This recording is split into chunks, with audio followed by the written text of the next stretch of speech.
This is Chthonia, the world of the dark feminine.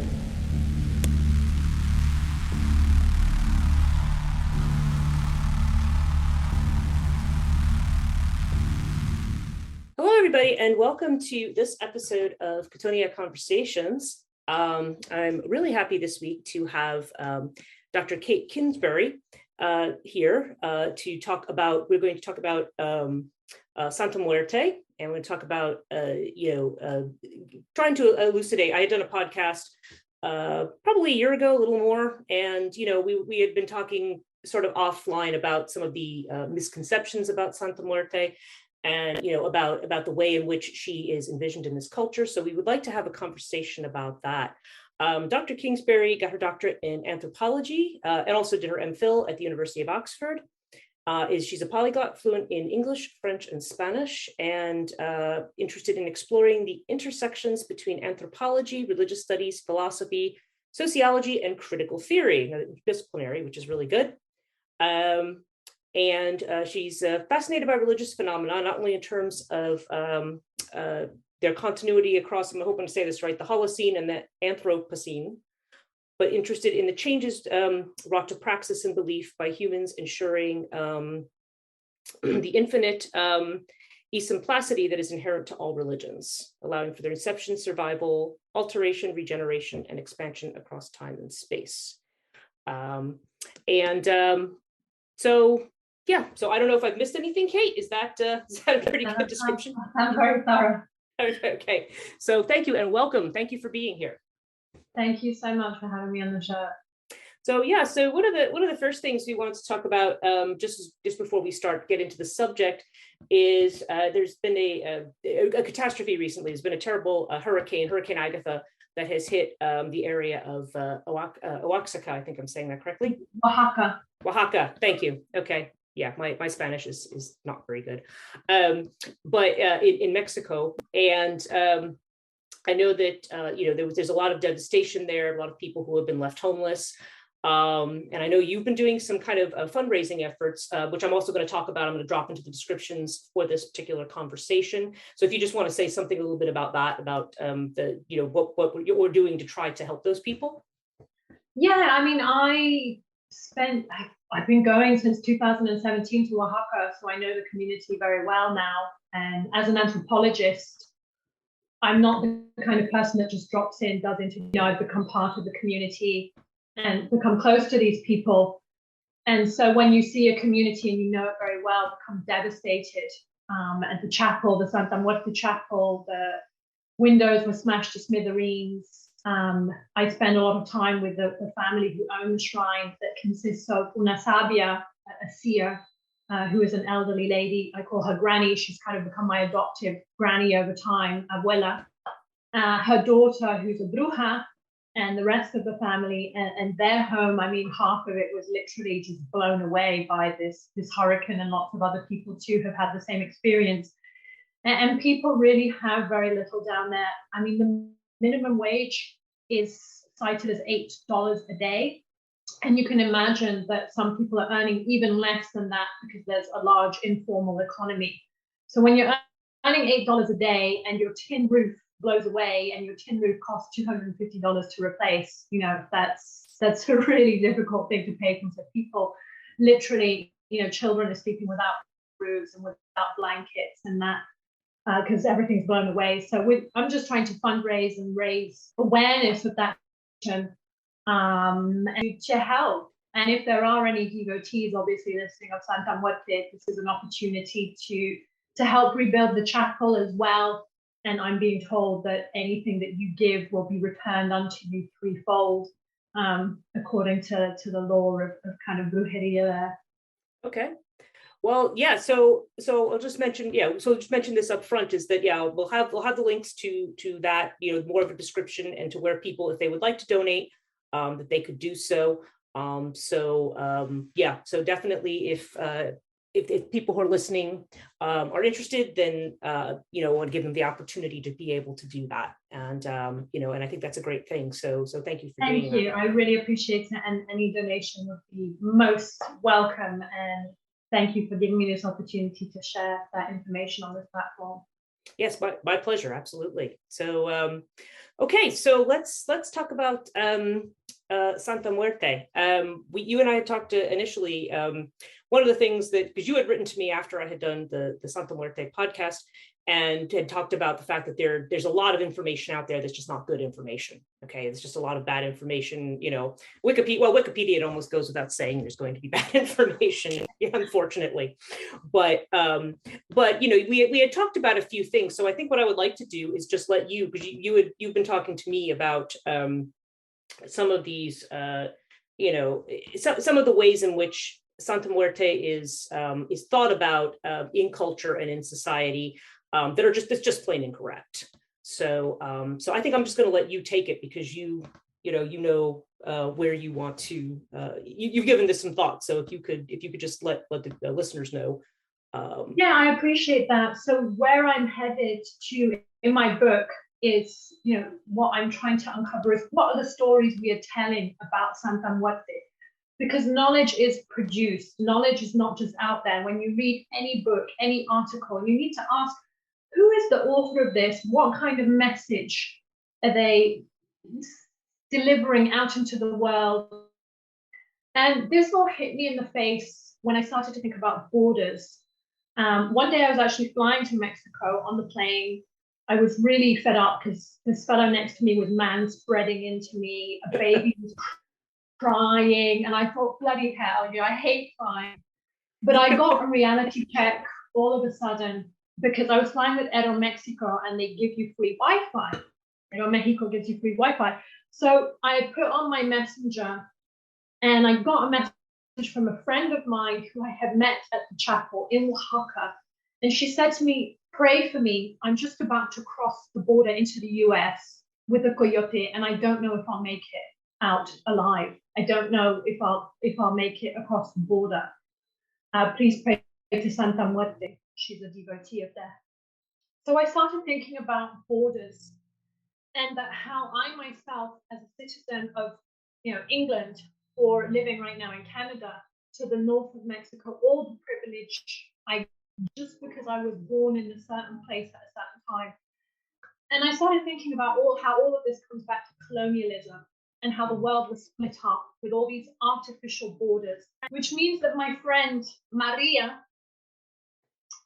cannot, you know, cross as I can in a plane. She doesn't have the money perhaps to take the plane, but most of all, she doesn't have a passport that allows her to do that. And all of this is because of colonialism, right? And the borders, these artificial borders. And then I started thinking about the epistemological borders. How are we creating knowledge that divides people, that also creates spaces of us and them? How does it split people? So how does knowledge create borders? How do epistemologies, because knowledge is not neutral, as I just said, it's created by people with an agenda, with a history. And so I started to think about, how is Santa Muerte being produced? What kind of knowledge are we getting? And this brought me back to when I first went to the field, and I first met the Sabia, the lady that owns the shrine, who is an older lady, as I said, a grandma, and how I was shocked in a way, because everything I read about Santa Muerte was about men, and it was about violent men. If we look at the news media, if we even look at the corpus, a lot of academic work on Santa Muerte is fixated on narcos, is fixated on violence and drug trafficking, which is an important part, and I'm not going to deny, of Santa Muerte, but there's so much more to it than that. So Santa Muerte is being sold as this kind of subculture, this violent, exotic, sensationalized subculture of Mexican. That's what the message is. We see it in Breaking Bad also. We see it in Ghost Recon. And the message time and time again that we're getting is, you know, the we're being told in these narratives, these stories that are being told, is that often white men, usually American, and they don't always have to be white, because I mean, in Will Smith's film, you know, that there was also a Santa Muerte element.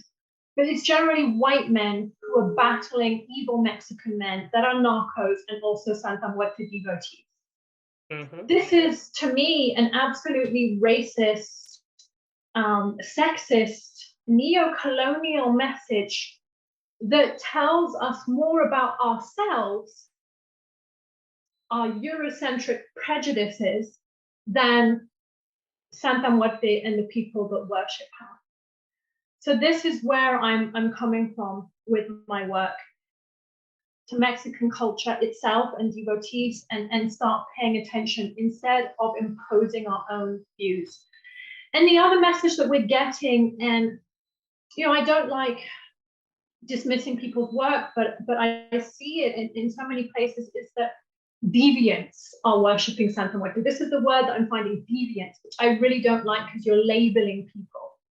So right. Deviants, I mean, Thomas Prower said this, Lorenzen said this, people like, sex workers, LGBTQ, thieves, they're labeling all these people as deviants and associating them with Santa Muerte. So it's absolutely correct to say that marginalized people are worshipping Santa Muerte. This is correct, okay? But why are we fixated on all this violence? I think it really tells us more about our fear of death, because we reside in a culture that is dualistic, Eurocentric traditions are dualistic, with death-fearing. Death is the opposite of life. So we're imposing our epistemology, our knowledge on that, whereas in Mexico, there's more of a monistic approach, which is life and death are the same. Vida y muerte are the same. And although people are fearful of death, there is a different attitude. And a friend of mine there, a young man, he was recently in jail. He was apprehended. And, meeting these kind of people has been an eye-opener for me, because we always have this picture of desperate for money, and there's no other way to earn that money. Otherwise, it's $8 a day. And what if your mum has to go to hospital? There's expensive medical bills. Are you just going to let your mum die? No, of course, you're going to do the work that you can. So he was in jail, and he's a devotee of Santa Muerte, and he created a wallet, I think you call it a wallet in the US, like a purse, like a money holder. And on it, he had sewed, no temas a donde vayas, que has de morir donde debas. So don't fear where you go, you will die where you need to. So we need to take from this, is a very different understanding of death in Mexico. And so I think that these stories that we're telling are, one, racist, neo-colonial hangover. They are encouraging Donald Trump's views. Like, I've got a quote from him in my book. I was looking at what he said about Mexicans. He said, they're rapists. Saying, when we're judging Santa Muerte devotees as being narcos, as being violent men, we're just reifying that. And I can't personally do that in my work. Right. We're ignoring the role of women, which I'd like to talk about in a second, because women have been they have been the central figures. If you look in Mexico, all the main leaders of Santa Muerte that have established the most important chapels have all been women. So we're completely erasing women. We're erasing the fact that Santa Muerte has a wide array of devotees, as I said, mostly from marginalized groups. That is actually absolutely correct. But there's even a song by Beto Quintanilla, a corrido, a song about Santa Muerte, and he says in it that narcos are devotees, but he also says ladies, illegal immigrants are devotees, and his songline, priests, mafiosos, yes, but also lawyers, politicians, bosses of businesses. So we need to recognize, and we need to stop stigmatizing it, this folk faith, because this is what we're doing. By telling these kinds of stories, we're stigmatizing it, and we're imposing, like I said, our fear of death, our misunderstanding of death, our Eurocentric view of death on Santa Muerte, because she's not just the folk saint of death, she's also the folk saint of life. And that's what people do not understand, is that death and life in this theology of Santa Muerte are one. They're inextricable, they're monistic. So you can ask Santa Muerte to bring death to your enemies, as the media loves to talk about, but you can also, so many people ask her to bring life. And this is seen as the same force, the same power. It's just a different end of it, if you will. So you can, draw out life, or you can put in life. So it's just basically the same thing. So you can two put sides of the same coin. Yeah. Yeah. I mean, it's not even two sides. It's like it's the same thing. Right. Well, it's part of the same thing, right? It as opposites. I want to think about it as the same thing here. So yeah, you ask Santa Muerte to bring vengeance, to wither away life from your enemy, but you can ask her to bring you a baby. So this is what I'm working on. Bringing babies, healing the sick, all of this. So anyway, I'll be quiet now because this was a big mouthful, but I wanted to just establish where I'm coming from and the kind of angle that I'm trying to take that I believe is different from everything that I've seen. Because I'm sick of the racism, to be honest, and it's impacting me. And I'll say one last thing: it's impacted me personally in the field, where I've become upset because people have been whispering things to me from Canada, from the US, from my home in England. Oh, be careful with these people. So, for example, when Granny's grandsons, I first met them at the chapel, sometimes I would be alone with some of the men in the family, and some people who weren't even Trump supporters were telling me, oh, be careful, they might rape you. Or, for example, one day a friend of mine, her husband has been in jail, and people do go to jail there. There is narco traffic in the region. But as I said, we also need to deconstruct how we think of narcos. They're not all El Chapo, and they're not all mass murderers. Mm-hmm. A lot of them will about that later if need be. Sure. But she asked me to drive her to the bus station so she could go and visit her husband in jail. And I said, sure. And she had a lot of stuff with her, and brought lots of packets. There was food, there was all sorts for her husband. And I had to take a call. We were waiting for the bus in my car. And I had to take a call from overseas. And I told my friend, look, I'm just, at this bus station. I can't talk now. And I explained what was going on. And he said, well, be careful. She may be bringing drugs in the car. Those packages that she has, they may be full of drugs. You could get arrested. And, just these judgments that people, it just was really eye-opening. And people that should know better. So, so this work has opened my eyes. Open a lot, yeah, and that's just it. And once you actually get to, it's interesting because we're okay. So you talk about this theme of life and death certainly as being part of the same thing, and that Santa Muerte actually does have to do with both, because she's like a lot of, well, we talk about the dark feminine, like that's what I talk about, right? But that's really, in a sense, there's not really a separation between those two different elements. It's just that, yeah, in Western culture, you're talking about the dualism there. We construct them as two different things, but they actually are all bound together. I mean, you have a mother figure who can be very nurturing and very protective, but therefore there can be a side to that also has to do with death and with loss and with vengeance and with things like that.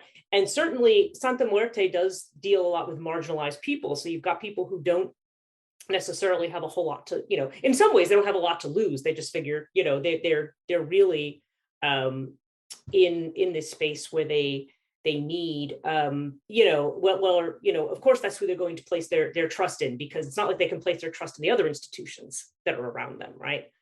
But interesting too, what you were saying about, the kind of backdrop of that, because that's one thing I'd noticed when I was trying to do my podcasts on like Aztec mythology and so forth, is that I'm seeing that there's it's almost a flip attitude in the way that the underworld is seen. Because the underworld, it's almost like it's the celestial that's kind of seen as the thing you've got to defend yourself against. Whereas the underworld is kind of the place where you need to make the sacrifices and so forth to kind of keep everything going. And the sacrifices, we look at it and we say, oh, isn't that terrible? They're sacrificing, but it's a completely different way of looking at things. Mm-hmm. So yeah, so you might want to talk a little bit about that too, because certainly, there's that. One of the things oh, sorry, I'm just looking at my note here, and I'm remembering that Santa Muerte, you were talking in one article that you had written about her as coming from La Parca. Am I saying that right? Rather than some of these other potential, even masculine origins, like the idea of the Grim Reaper, for example. But then the fact that she is in fact a feminine figure, death has always been kind of a feminine figure because death is. I think you had mentioned even the idea of Eve as being the one who kind of, like from that very Catholic construct, as being connected to that as well. So I don't know, I've kind of said a bunch of different things there, but perhaps we can talk about those kinds of things. Yeah, because I think it all kind of ties together with this feminine idea that's connected to death in the underworld. Well, to begin with, if we look at Mesoamerican traditions, and religion, well, let's just call it spirituality, because religion's a kind of word that, again, it's kind of Eurocentric. So let's just call it spirituality. Right. Before the Spanish come, we know that there was just a lot of death deities around. That people call them death cults, and I'm so careful again with the word cult and what terminology I use, because in Spanish, cultuar is just like, it's to worship. It's not a negative thing, but in English, it takes on all these connotations of don't drink the Kool-Aid and all this stuff. Right. So let's call them death movements, even though they've been written about as death cults. But there were a lot of death movements. So I think we need to look at what Rodel called the longue durée, the traditions over time of worshipping death that have been there. And I don't want to glamorize this, but at the same time, these are present. I've done a lot of ethno-archaeological research, and the Aztec, the Zapotec, the Mixtec, they all had death worship of various different figures that were kind of similar, kind of overlapping, but distinct to their own traditions. So, the really famous one that everybody's heard of among the Aztec was the Lord and Lady of Mictlan, the underworld. So Mictecacihuatl and her husband Mictlantecuhtli. Mm-hmm. But there were also so many other figures that we tend to ignore because everyone's fixated on the Aztec. The Zapotec had their own death deities, Xonachlicuecuya and her husband Vizalao. And actually for the Zapotec, and I do work in Zapotec country, the lady who owns the shrine where I work, the Abuela de Granny de Sabia, Vasir, she is Zapotec. And so, she comes from those kinds of tradition. I mean, it's a long time ago, but there's a lot of curanderismo and a lot of monistic thought there, and I'll talk later about that. But for the Zapotec, the death deities, we know when the Spanish first came in, were the most important in the entire pantheon of gods and goddesses. And then also for the Mixtec, they had their Lady Ninegrass is her name. They had a death goddess that they worshipped. And what's interesting about all these figures is a lot of the women are portrayed, even though they're skeletal of their face, they're portrayed as pregnant. And the womb is frequently associated with the underworld, which for us is so antithetical because for us, the womb means life. But like you were pointing out, these are just our Eurocentric perceptions that we're imposing. So the womb is a space, it can be a space of death and life. Mm-hmm. And this is where we see that women have always been, and I've written about this in an article called Death is Women's Work. Yes. Women have always been associated with death culturally in Mexico, whether we look at, these ancient figures of death, or we look at La Catrina, who is this kind of skeletal dame of death that we often see in Day of the Dead. We look at the story of La Llorona. There's a song called La Llorona, which is a kind of fairy tale that people tell children about this woman that murdered her children and drowned herself.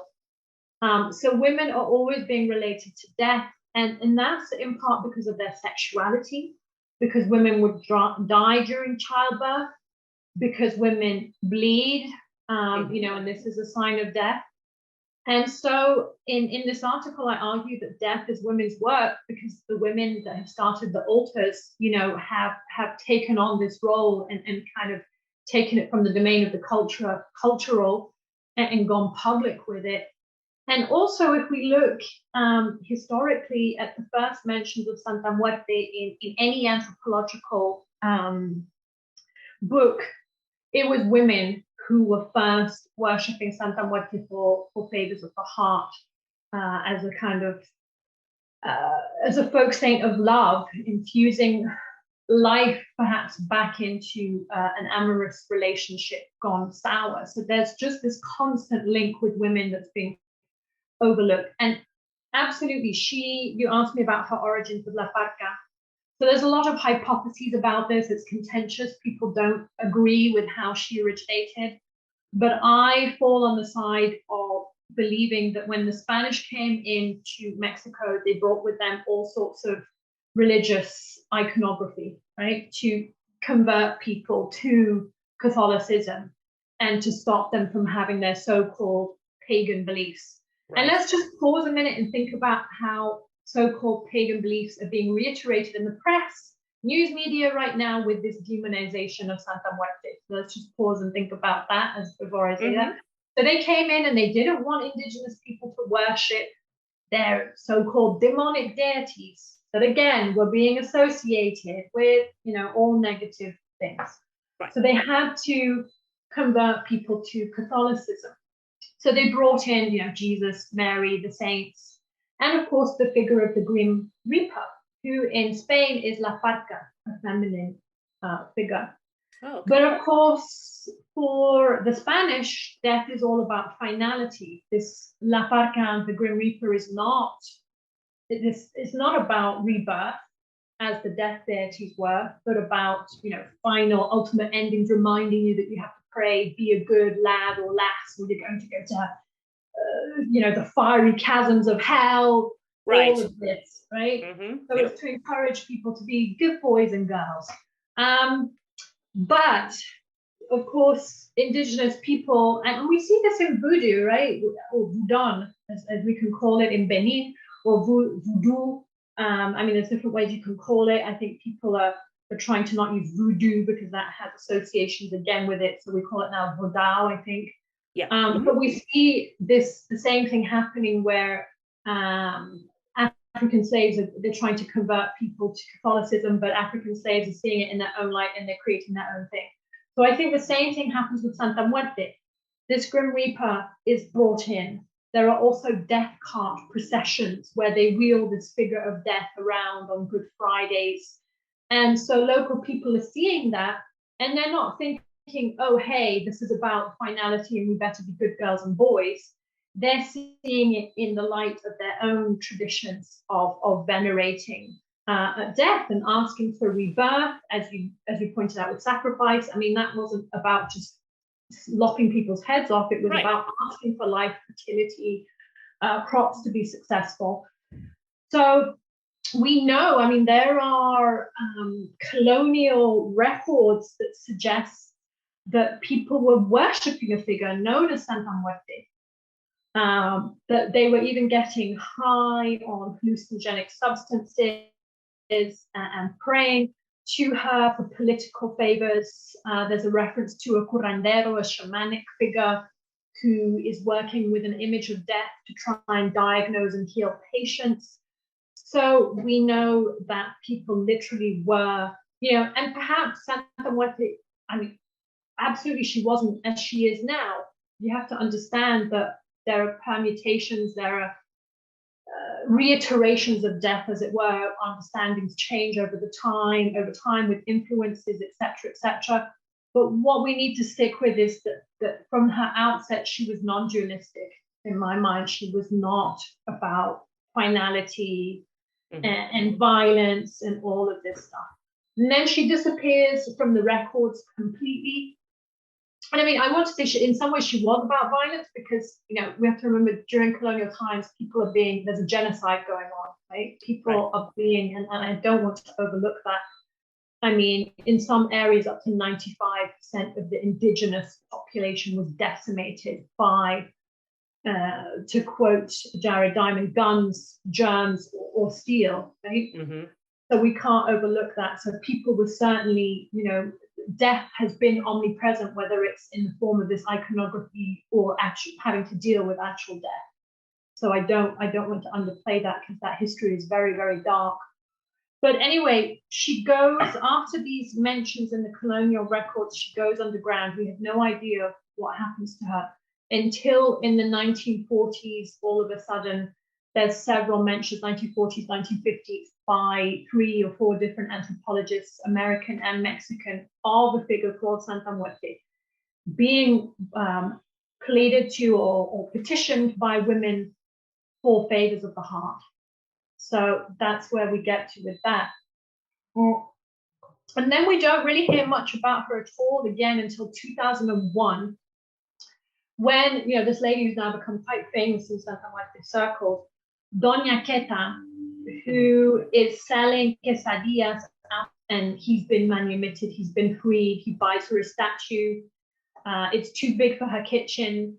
She already had a little altar in her kitchen to Santa Muerte. People were giving lots of offerings. It was overcrowding the kitchen. Fires. Literature, I haven't worked closely with her because I think there's too much urban focus and focus on her. And my thing, I'm all about field work and spending as much time as I can with devotees. And she's in a very dangerous barrio. I do not know people there, and so I'm not protected. And so very little true in-depth field work has been done with this lady because I think people are just doing interviews. But from Andrew Chestnut's work, so that, you know, that there might have been a family tradition here, that she knew about Santa Muerte from an aunt or some other family member. So the thing that I'm starting to see is a lot of women have been telling me that they've been practicing even before Doña Queta's time, that this was a tradition being passed down often from mums or grandmothers or aunts or other figures. So, you know, I can speak about male worshippers, but I think we've had a lot of seen so much about that in the media that I want to bring the spotlight to who are these women, why are they worshipping death, how did they see her, and what are their praxis. And Doña Queta, I should mention, has become, as I said, an international figure now in the Santa Muerte scene. People come from all over, you know, from the US, even as far as Australia, to meet this woman. I mean, people come all over from Mexico, obviously, as well, to do pilgrimages to her chapel. So you know, why is the press so fixated on these violent males when we have this woman who has almost, you know, just made devotion to death go public as far as we know? Of course, we don't know about all these other people who've been worshipping death all this time, who may have had small altars, but hers was in Mexico City, so it drew attention. But as far as we know, you know, this woman, and she's not the only one, there have been several other female leaders, has, you know, caused this movement to flourish, to burgeon. So maybe we should be telling stories about her, you know, and about the other women.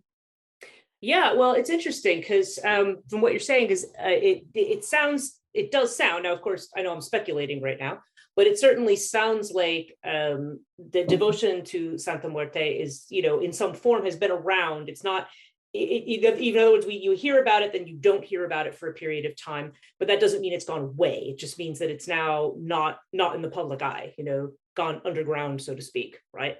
And I think about that too. Like, I'm living in Ireland for the moment, and you know, I see this with some of the ancient female figures that serve very, very similar purposes. They're associated with war, they're associated with death, but they're also associated with sovereignty and with abundance and with it's a very similar thing. People tend to think of like, oh, they have to be one or the other, and it's like, no, they're actually quite similar.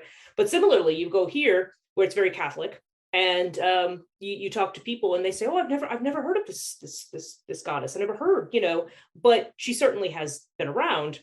And because my work, of course, is on the Morrigan, but so I just find it very interesting. I mean, certainly there's when I think about the Catholic Church, it doesn't just have to be the Catholic Church, by the way, it can be others as well. But there's this tendency to, like you had said earlier, having to do with conversion, where you kind of either assimilate or syncretize, or you layer in the Catholic religion with what was there before, and sometimes eliminating what was there before.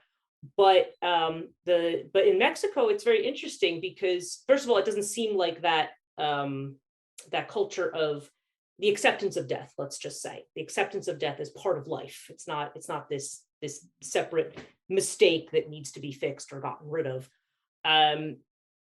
Where you can still definitely see that acceptance of death.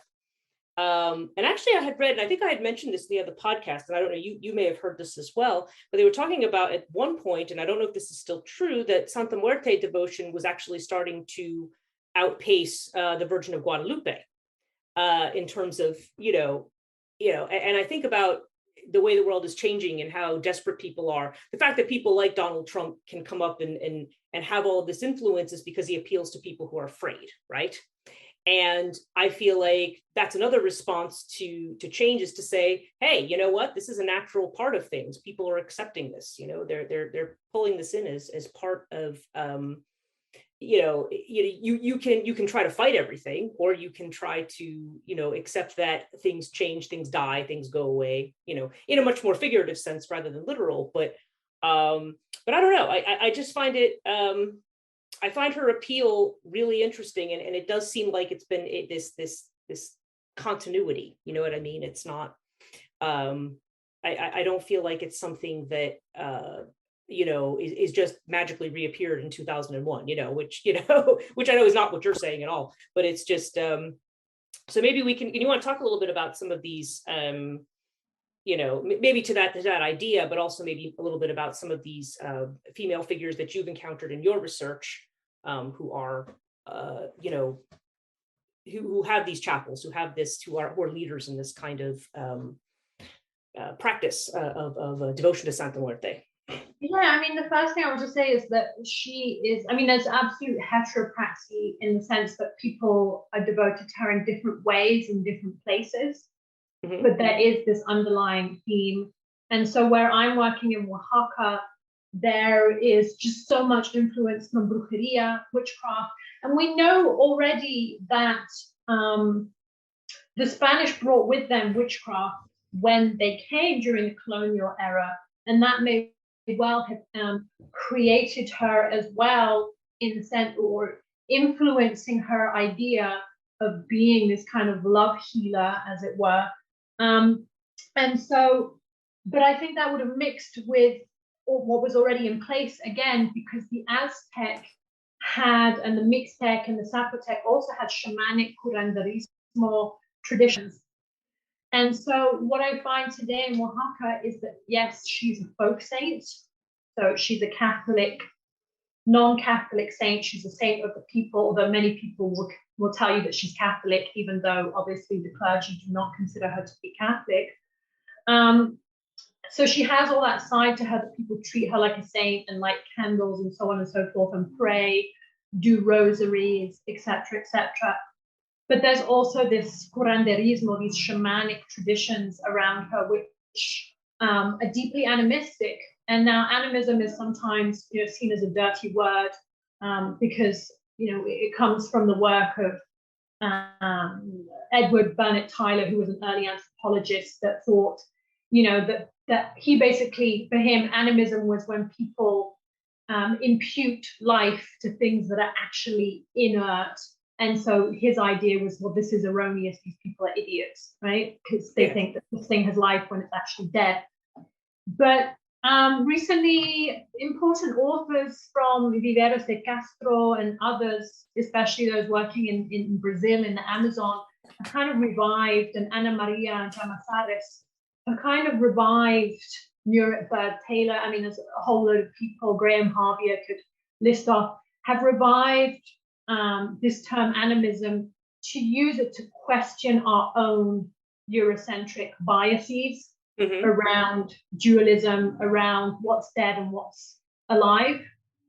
Because, we ourselves impute life to things all the time. For example, your computer breaks down and you're like, oh, that damn computer, my computer just chose this day to break down. It knew. Right. It's personal.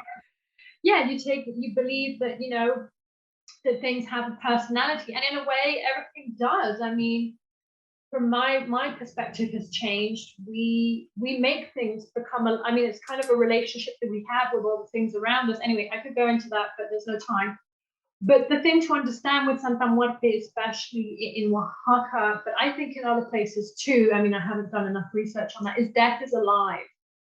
Death is alive, and we're working here with a sort of animism, not just with Santa Muerte, but with the gifts people give to her. Are, you know, why are devotees giving her fruit, giving her mezcal, giving her tequila? Because these things have life, and it's putting life into things. And so when you're praying for something, some kind of blessing or miracle, you need to infuse life into things, because things are constantly dying. We are constantly dying. Our projects may wither away, a relationship may fade. So how do we revive it? Well, it needs life. It needs this force. So Santa Muerte is this figure that we can turn to, who is both death and who is both life, and who can mediate. So, you know, in so much of the work, again, it's all about transactional, quid pro quo. But to me, that's just market economics. And again, there is an aspect to that, but I think that, again, we're imposing Eurocentric ideas, and for lots of people, it's more about flow. And that's what I've been learning from the women that I've been working with, who have so much power now in their communities and are recognized as being able to mediate these forces of life and death, who are experts at it, right? Because we're not all good at everything. So, you know, if you want to paint your house, maybe you can paint it yourself, but you might want to pay someone to paint it for you, because they'll probably do a better job. Right. So these female figures, because they're female, as we've discussed, culturally, women are more aligned with death, associated with death. So these women are seen to be powerful, and you know, I've loved seeing how in a deeply patriarchal society where there's so much femicide and impunity for femicide and rape, these women are emerging as powerful figures in their own right, and doing this alongside or within a relationship with Santa Muerte, who herself is an incredibly powerful female figure.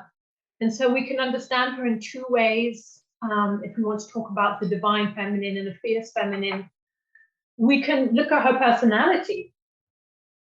And you mentioned the Virgin of Guadalupe, and you know, I don't know figures. I don't know if Santa Muerte devotion is surpassing Guadalupean devotion. There are no official figures, so I don't want to speculate on something I don't know. But certainly, I think many women I've watched, as many women have been drawn away from Guadalupe to Santa Muerte, because she offers a very different kind of model of what the divine feminine is. Whereas Guadalupe, now, you know, lots of Mexican American authors have tried to reclaim Guadalupe as a goddess type figure, and that's beautiful and well, but in Mexico, a lot of women don't see her as a powerful goddess, fertility type goddess. They see her as meek and mild. They see her as representing subservience. Whereas Santa Muerte, I mean, when I've asked people about her personality, they will tell me she's una chingona. And una chingona is like a badass woman that you do not mess with, that's super confident. And so a lot of women have been inspired by her strength and draw on, because as I said, she's a force of life and death, but the life strength that she has is very powerful, and it can help women leave toxic relationships, deal with them. I mean, I spoke to one young woman who's a friend of mine at the chapel, and she was living with an uncle who she described as violent, because her mum had left her with him and gone off with some other man. So she'd been left to be raised by this uncle who would beat her once in a while and shout at her. And so she was living with that, and got drawn to Santa Muerte to have the strength to leave her uncle, to look for her mum, and, you know, to find that power or life power within herself to leave that toxic situation. And so there's often these stories, and even the very first mention again of Santa Muerte is about controlling men behaving badly. You know, it's about that life force using her side to like bring him down, humbled at his knees, begging at your door, right? So there's this kind of desire of I mean, sometimes people refer literally to Santa Muerte as la patrona, the boss, but also la dominadora, which is kind of like the dominatrix. She who dominates. They also call her la jefe, the boss. She's just in language, she's in charge. And so we're looking at a country where, women are constantly being put in subservient positions, but they're incredibly strong and they want more. And they want to challenge what's in place. And so I think that's why she's so attractive. And, Granny, as I call her, this lady who owns the shrine, she was just very mistreated in the relationships she has. She's been alone for years, and she told me, I don't need a man. I don't want to look after men anymore. I just need my Santa Muerte and, my family. She has kids and grandkids, and that's enough for me. That's all I need. So there's a sort of grassroots feminism going on here. I'm not going to ask women, "Are you a feminist?" Because that's a stupid question. It is, for that in that context, yeah. But it can even be a dirty word for some, But there is a kind of grassroots feminism at play here, where there are lots of stories of, and it's not always stories like that. There are women who are trying to dominate men behaving badly, and it doesn't happen for them. But then you'll hear stories like there was a lady who was telling me that she'd set up an altar and her husband came home one night drunk as per usual, and she had recently set up her altar, and he was shouting, he was being difficult, and all of a sudden these awful noises started coming from the altar, like clattering and banging. And he was scared witless, and they, believed that Santa Muerte was just, telling him, hey, stop treating your wife like that, or you're going to have troubles, senor. That's right. I've heard many stories like this, actually. I've heard many stories about her like this. So yeah. So she is, like you said, the mother, but she's also the one that with the side will come and whip people on the bottom if they're behaving badly, which there is a candle, and I say that because there is a candle you can buy called Santa Muerte domina a mi, I think a mi hombre or something like that. Santa Muerte dominate my man, and she's literally there with the scythe, and the man is like crouched down, and she's like with the scythe about to whack him. Wow. So there is also a whole other side that people have brought up with me, that is true that men have murdered women supposedly in the name of Santa Muerte, and we see this in the press. There has been femicide, bodies have been left at Santa Muerte shrines, both male and female. But again, I think these stories are sensationalizing this because, as we know, there are Catholic murderers.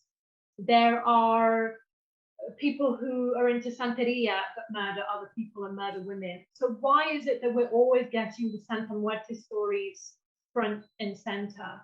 And there's lots of narcos, that worship and murderers, criminals in Mexico, that worship many other folk saints, or even Saint Jude, who is a Catholic saint.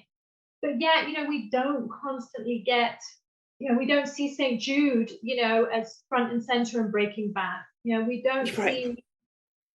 So this is why I keep on talking. What are the stories that we're telling, and why do we need to start telling different stories and complexifying and revealing the nuances? And what do these stories hide? They hide the larger geopolitical context of the fact that the war on drugs, you can't scapegoat it on Mexican men, on narcos. It's a much bigger problem than that. There are people complicit in the US as much as there are in Mexico, and people in power as well. The arms companies are benefiting hugely from selling so much weaponry, guns. I mean, most men in Mexico, or people in Mexico that are killed by guns, are killed by guns manufactured in the US. So, people are made. So I think we're just scapegoating here. And I don't want to exonerate narcos from blame, because there's awful narcos that have done heinous things, and deserve to be in jail. But we're putting them in this monolithic category and not then scapegoating them and not looking at, well, okay, there's head honchos, but who are the small players? Why are they involved? What's really their story? Right. And, and sometimes these men also are doing it to support women and to support their families, to support a sick mother, a wife, children. So all of this is being left out of the picture. Mm-hmm. Well, like it does with immigration as well, because that's why a lot of people cross the border as well, is because they're trying to support their wives, their families, they're trying to build something. But no, these people who don't have a right to come here, or I mean, obviously the narco narrative is considered to be a lot more serious, but yeah, it tends to be, like you say, very monolithic. I had two thoughts kind of based on what you were talking about. One had to do with when you mentioned animism, and that and what tends to happen in religious studies, as is there tends to be this attitude that animism, when you look at religion as a progressive thing, right, which it's not, but when people look at it progressively, they try to say, well, animism, that was just very quote unquote primitive, and then now, of course, we have it right, or whatever. So animism tends to be treated as something that's kind of a backwards thing. But I also think about it as how it's connected to what I've studied about archaic religions, because archaic religions, talking about the offerings to Santa Muerte and so forth, it's a give and take there. It's a we might refer to it as pact making. In fact, later on, when you have people making quote unquote demonic pacts and things like that, it's actually, that's another way of demonizing the way old religion was done, because you have these forces and you offer them something. It's you give something. It's a give and take relationship. It's a relationship. It's not a it's not one of these things where you just you're just there and they're out there somewhere. It's like you're actually engaged. And I feel like all of that, a lot of that, certainly a lot of the thesis that I had was that, once you start talking about religion, as you say, in the Eurocentric modern sense, that it is very patriarchal by nature. And so things like this and these, are threatening. So that's why Santa Muerte, in my view, is like, that's why she's front and center as the bad guy, because we can't have this feminine force, we can't have these dominating female, which is why, that meek and mild, I can completely understand the women who say, no, that the Virgin of Guadalupe is too meek and mild. Plus she's a virgin. I mean, you don't think of virgins having, she's always related to men, right? We have to remember sometimes what stands alone. There's right. Joseph. There's no, she's in her position because she's the mother of, baby Jesus. Right. And women have even told me this. Like I've asked them about Santa Muerte's marital status. Like, does she have a husband? Who does she hang out with? And they will just say, anda soltera sin compromiso. And one woman told me, como yo. So she walks around, she's kind of like, she's alone. She's compromised, not compromised, trying to translate. She's beholden to no man. Right. And then this woman told me, just like me. So That's right, because that's it too, because that's the idea that as a woman, your status is determined by your relationship to, particularly to a man, yes. Which people say, oh no, we live in a different culture now. People don't feel that way. It's like, well, yes, they do. I know I've lived alone for so many years, and people look at me and go, like today I'm on the train and they're going, oh, you travel by yourself? Like, it's like, you can't exist somehow on your own. It's kind of looked at with suspicion if you're female. But I mean, but that's another, that's certainly another thing about it. So she's definitely this strong and powerful figure. So it's very easy to see why she has such an appeal, especially for women. But even the whole idea of like cursing people or doing things like that. Like I was thinking about, I was reading about Zoroastrianism as it was interpreted by the Greeks. And the Zoroastrians, of course, have this good and evil dualism. But when they practice Zoroastrianism, they would appeal to the evil deity, quote unquote, Ahriman. They would say, no, if we want to curse somebody, we're going to go to that guy, because that's the way we understand this religion. This is the way we do our religion. We go to these guys when we want this, and we go to these people when we want this, or these deities when we want this. So, but she's, but really the reality is much more complex than that.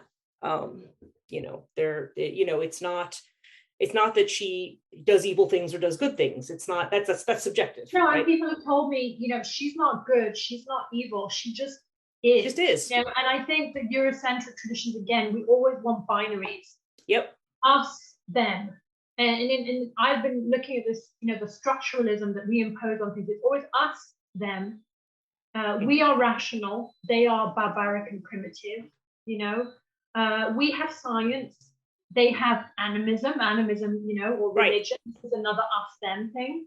And so we're always dichotomizing, and it doesn't work. And people have just told me she's not good and evil is just people, they use her for what they want. She's just a force in the universe. And that's when we get back to, I'm thinking of the Mesoamerican traditions where the deities were not at their basis completely anthropomorphic in terms of just being people.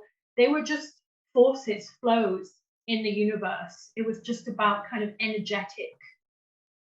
They were like an energetic force. They're described like Pitao Pisala, the death god.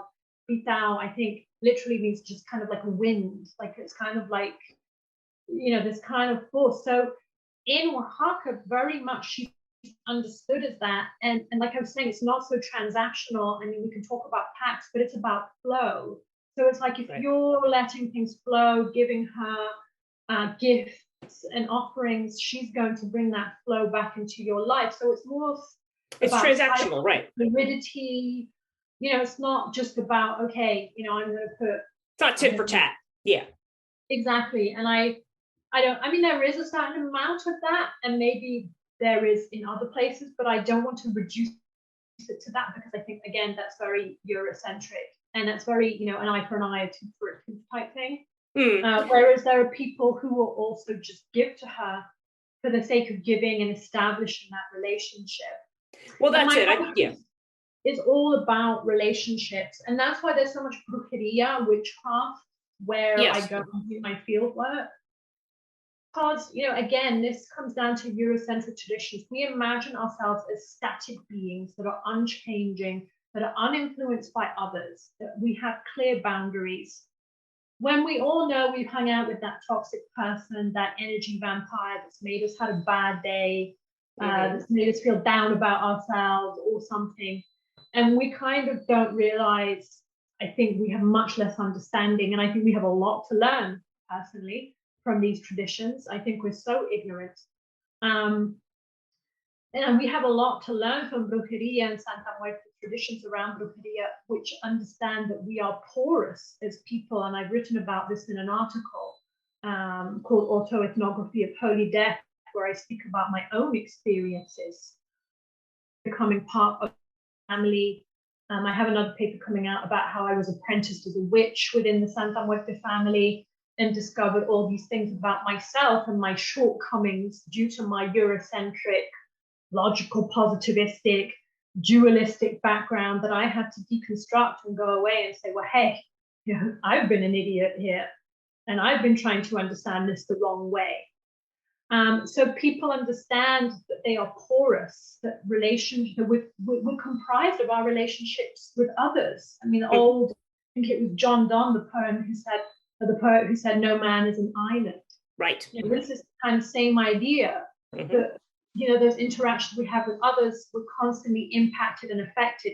Could be in good ways, but it could be in bad ways. And that's why brujeria is a very strong belief in Santa Muerte, and indeed across Mexico, not just in Oaxaca, but I only have experience in Oaxaca, where there's an understanding when things start to go wrong for you, or you start to get sick, that this can be through the evil intentions of others. They may have purposely gone out and done black magic and sorcery, but it could just be mal de ojo, kind of evil eye. Right. This can make a business go sour, a relationship fail.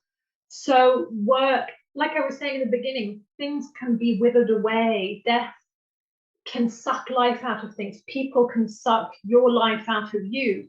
So you need to appeal to Santa Muerte you can ask her to reverse that, or you can ask her to infuse life. You can ask her to protect you from those people. So I've kind of been initiated into the kinds of things that you might want to do. And there's actually a very good book coming out that I was editor for that lists, if people are interested in some of the kind of prayers or magic work you might want to do, by a friend of mine. Her name is Cressida Stone. And she has a book coming out, I think it's in August, called Secrets of Santa Muerte, a guide to the prayers, ritual, hexes. So I've been editing that. And that will give you an idea of the kind of work you might want to do. I mean, in Oaxaca, it's very animistic. So you might be working with the coyote. You might want a coyote amulet of some kind. I mean, the bruja, the witch at the shrine, uses a coyote head. She has rings made from coyote fur because the coyote is a vital figure, of course, in Mesoamerican mythology. He's always been a trickster spirit. And I love sitting. One of my favorite things in the world is sitting with Granny Abuela. She is a repository of knowledge. And if you bring these things up, she'll just have the most wonderful stories to tell you. I think we really need to listen to our elders more. And she is an elder that I respect so much. So I was asking her about coyote and the spirit of coyote and why you might want to use that. And she said, yeah, he is a trickster animal. So she told me about a friend of hers that had a flock of animals. I don't know whether it was sheep or cow, something. And how he was tending to his animals, this shepherd, friend of hers, up in the mountains, the Sierra, and a coyote came along. And next thing he knows, he's been bewitched by the coyote and he's fallen asleep. And when he wakes up, of course, 2 or 3 of his animals are gone. Right. There's blood trails. So, this is the kind of spirit of coyote. And so if you work with, I mean, that's the animal, but if you work with the spirit of coyote, with these amulets, with these things, this is again a kind of animism, you can call on that trickster, wily character to infuse magic, brujeria with that. So you can, I mean, people who, the typical stories want to escape the law, but I've also heard other stories, when women, I heard one story where a guy, his woman was being fickle with him. And he didn't know how to deal with her, so he put on his ring, his coyote anillo. And he's like, I can't deal with her fickle ways, so I'm going to send that wily energy back to her and draw her to me. So, it's all very animistic and interesting. And, you need to speak. I mean, people speak to the elements they're working with. I mean, the bruja at the shrine works a lot with tobacco, which obviously, has been something in Native American, Amerindian traditions for years and years. Tobacco is vital. I don't want to say violence on the brain, vital. But it's not just the tobacco you're working with, you have to work with the spirit of tobacco. So when she lights a cigar and she starts blowing smoke on Santa Muerte, she'll say things like puro, puro, te conjuro. Cigar, it's not good in English. Cigar, I conjure you up. She calls on it to cleanse Santa Muerte, to do whatever she's doing. So this has completely been lost in all the literature on Santa Muerte, and certainly in the press, you're not going to read anything about this. And I think it's because we just have such a vast misunderstanding of these workings. But all people want to see is blood and violence. And so, again, that comes back to what kind of stories are you telling and why? And I think it tells us more about us than about them, the way we want to see us, and also the way we want to see them. And the way we want to frame them is so that we're framing ourselves as I said, scientific, rational. We're the good guys. They're the bad guys. So that's why my work, some people have actually brought up race and music. Well, as a white person, how are you justified to work and do all of this? How can you relate to Mexican people? What are you doing? But I've come to, people are very happy about the work I'm doing in the community. I'm very transparent about it because they're sick and tired of these stigmatizing representations. And they know that if I'm doing all of this, it's to rectify that image and for people to have as best an understanding as I can give as a Western Eurocentric person, because obviously I'm not Mexican. But I'm changing that narrative. I'm changing the story that's being told. Right. And you can be, well, that's just it too. Yeah. There's always that idea of, when you cover certain topics and you're not part of that community, people will I've had people say things to me like that as well with the kind of work that I do. And but the thing is, what you're hoping to do really is act as a bridge. You're trying to put yourself there. What was it?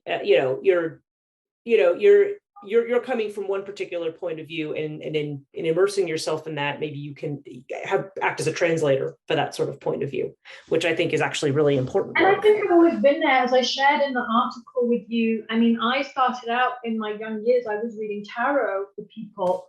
Someone gifted me a tarot set, and I kind of left all of that when I went to Oxford University. That was seen as mumbo jumbo, and no one was going to take me seriously if I was doing that. Right. And so I kind of stigmatized myself, and if we look at the work of, say, Fabre Sada wrote about, peasants in France in the bocage who were practicing witchcraft, and how even within our own society, we create us, them, oh, they're peasants, they don't know much. That's why they're practicing witchcraft. So, I was encouraged to move away from all of that. But when I met Death herself, and was drawn into that world and started to make my own relationship, not only with the people in the village, which I will call Chthonia, that's what I'm calling it in my book, because I'm going to talk about things, that could potentially risk people's lives. I mean, there is narco traffic there, there is danger there, so I want to protect people's identities. But when I got drawn in and called upon to make a relationship with Death, because that was the only way. You can't be an uninformed observer. You can't just sit back and observe and think no such thing. Understand. There's no such thing. You have to become involved. You have to, if someone tells you how to create a garden and describes all the steps and gives you all these books on gardening, if you go out into your garden and you haven't ever gotten your hands mucky with dirt, you have really no idea what you're talking about. Exactly. So I had to get my hands, in the dirt. I mean, I don't want to compare it to dirt because it's so beautiful, but this is just my analogy. Planting seeds, doing things to really understand. So when I got drawn into work with that relationship with Death, kind of tarot became very much revived. And it's a very useful skill to have down there that's very called upon by people, because people are making life and death decisions all the time. Someone might need to know, and there's no clarity, there's no proper information. Someone might need to know if, their uncle, for example, is really dead or disappeared by the cartel, or whether there's a glimmer of hope that he's still alive. Someone might want to know whether, because they need to earn this money in a hurry, and being involved in narco trafficking at some level is the only way they can do it, whether they're going to get paid, whether they're going to die in the process, or go to jail.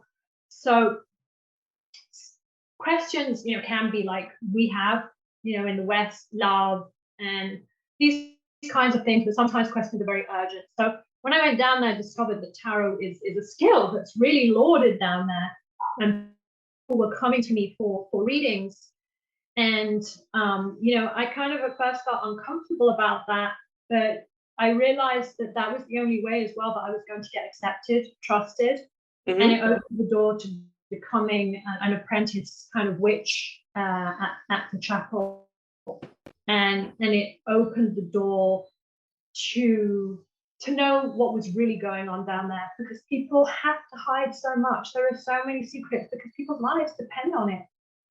Sure. So to establish trust, you can't just be watching. I think that's when I started to question again my own biases, and Europe, in the US. I mean, there are still people like yourself who are very interested in the older traditions, and I think we've forgotten about them. And I think we need to return ourselves and look at our own past. Definitely agreed. Yeah. And it's, and that did. Yeah. And it, skills like tarot, it's funny because I do them myself as well, obviously, as we know. It's interesting. Yeah. Because when you're, I think, especially when you're doing anthropological kind of work, you have to be immersed to some degree. You have to go live the thing. You can't just, can't armchair it. Can't sit back and you can't just do interviews, because people will tell you what you want to hear. Right. and they're not going to tell a stranger. They're going to sugarcoat things. I mean, you might have the occasional honest person, but for the most part, if you meet a stranger in the street, they start asking you intimate life questions. You just, and especially if there are lives that hang in the balance, my God, you're going to keep that information to yourself. So, well, exactly. That's one of those. Yeah, definitely. And that's been a balancing act for me. Is how much do I write and how much do I keep to myself? And there are just things that I've said to people that people. My friend has told me down there, so friend, write this down. And I said, well, I don't want to write it down because I just don't want there to be a trace of this. And I don't think this stuff can be in the book. And they said, well, maybe one day, but you have to, these are, when you're writing a book, that's why I keep on saying, stories we're telling about people, we also need to be wary that the stories we tell about people, we need to keep people safe as well. It's true. Absolutely. And not reveal more than they want to be revealed. So this has been something that's been gnawing on my brain, Yeah, and it's an important consideration too when you're doing this kind of academic work. Is that you don't want to compromise anybody just for the sake of that. So it's all really important kind of stuff. I was going to ask you, because we're coming on a little bit over an hour now, but was there anything else you wanted to cover that you wanted to talk about on this subject before we actually close off on this? No, I don't want to be overly verbose and anyway. So. Being verbose is good. It's all good. I don't mind it at all. Okay. So with that, I think you've covered a lot of the stuff that I had questions about. So I want to thank you. I thank you very much for this, because this was really interesting and very enlightening. And I think you've said a lot of good things and hit on a lot of stuff that I'm all the stuff that's important from the spiritual end to the colonial end to the geopolitical end. There's just so much to unpack there. So I think this has been probably really helpful to people. So I'll probably end recording this. We can stay on for a minute. But I just wanted to say thank you. Thank you again. And I really appreciate you taking the time with me. Thank you so much for having the show. Yeah, I could have continued talking for hours about the video, but I think we've said what's essential. And I'm hoping that we've changed the narrative a little bit as well for your listeners, and that they're aware that yes, people that worship death are largely from marginalized groups, but they're from all different sectors of society. And yes, for those closest to death's door, of course, as I said, I want to finish with something I'm writing my book right now. We're all, as Heidegger said, I've been reading his work a bit, beings towards death, right? We're always going towards death. That's why people are appealing also to something like before life, but also, they might want to push certain people closer to death, for sure. Mm-hmm. But I think that's a commonality that we all have. And I have experienced people say, well, is this a tradition that's a closed tradition? Because I'm from so-and-so and I have such and such skin color, can I still work with Santa Muerte? And in my experience in Mexico, okay, people are not going to tell you secrets about Santa Muerte, how they work with her, unless they know you and they trust you, which is just a way of protecting traditions and mm-hmm. family knowledge. But at the same time, they will tell you that death is for everybody. Yes. That there is no discrimination, because we're all beings towards death. We're all going to die. Mm-hmm. So for anybody who's doubting that or who's heard to the contrary, I think those people that are telling you something else are just trying to police death, which is ridiculous. Yeah, right. So you can't police death. No, that's right. None of us can. And actually, all of us need to have a relationship to death of some sort. I mean, it's better that we do. Yeah, exactly. And I think that's, again, why I said at the beginning that's why the media representations of her have been so degrading and awful, because I think a lot of people from our traditions are afraid of death and have no relationship with her. And then to see death as a female figure to them is absolutely frightening, and because they've never made that rapport, made that relationship with death. So we reside in a death-fearing culture, and absolutely, yeah, I think we need to start working on that, absolutely. So thank you so much for having me on the show. It's been fabulous, it's been an amazing discussion and great questions. Yes, great. Yes, and thank you again very much. Thank you for listening to Chthonia Conversations. If you would like to become a supporter of the work that I do at Chthonia, please visit patreon.com/Chthonia and consider becoming a patron. The different levels and the different benefits of each level are described there. If you are interested at all in personal one-on-one coaching, tarot readings, or other kinds of sessions, please visit my website, liminalreiki.com.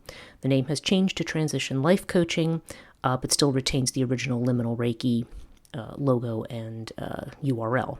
So you may check that out if that interests you. All of my work is available with publishing, podcasts, and also teaching. Scholars of the Borderland, which is where I provide classes on myth, religion, and other subjects. You can visit that and find all information about that at chthonia.net. If you don't follow me on social media, I'm Chthonia Podcast. 2 words on Facebook, 1 word on Twitter and Instagram, and just Chthonia on YouTube. Please like, subscribe, check in, give a comment if you like. And hopefully I will see you again in the next episode.